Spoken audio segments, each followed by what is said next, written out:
There's something fantastic about imagining humans living alongside and even hunting woolly mammoths. But it really happened. By examining the skeletons of woolly mammoths buried underground in places like Michigan and Siberia, scientists have been able to build a timeline of when humans and mammoths walked the Earth together. Now, researchers think that they've added another piece to this elephant-sized puzzle. The frozen carcass of a young male woolly mammoth discovered in 2012 in Russia shows signs that it died from an attack by human hunters, according to a study in Science. But it's the timing of that attack that's got the researchers excited. According to them, this woolly mammoth died from its injuries 45,000 years ago in the Arctic.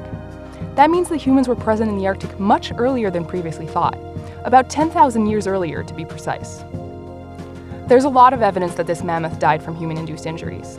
One of the mammoth's ribs, for instance, displays butchery marks similar to ones found on other mammoth carcasses killed by humans. These marks were probably the result of a blow aimed at the mammoth's internal organs. The researchers also found a deep lesion on its skull beneath the cheekbone surface, as well as marks on its right tusk and its left shoulder blade. Taken together, the mammoth's many injuries indicate that humans used sharp weapons, made of stone or maybe ivory, to bring the mammoth down, says Vladimir Patulko, an archaeologist at the Russian Academy of Sciences in St. Petersburg and a co-author of the study. These damages are telling me that the mammoth was attacked by humans who used some projectiles, light spears, probably either throw into the mammoth or just hit it from a short distance. And thanks to radiocarbon dating, a technique that uses the properties of carbon to assign a date to organic materials inside bone, scientists were able to narrow down the timing of the attack. They concluded that the mammoth lived and died about 45,000 years ago. Given that the carcass was found at a latitude of 72 degrees north, that's big news, Patulko says. Actually, I would not expect finding an evidence for humans in far north at that time.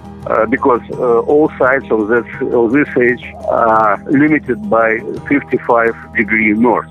There isn't much that we can tell about how ancient humans lived in the Arctic based on these findings, but we can say that humans were capable of killing mammoths even that far back. And even though the researchers didn't examine human bones or a settlement, the mammoth does show that people could be found in the region over 40,000 years ago. Improvements in our ability to kill mammoths may have made humanity's expansion northward possible, Patulko says.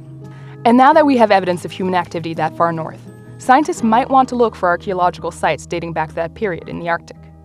The region probably has a lot more to tell us about human history.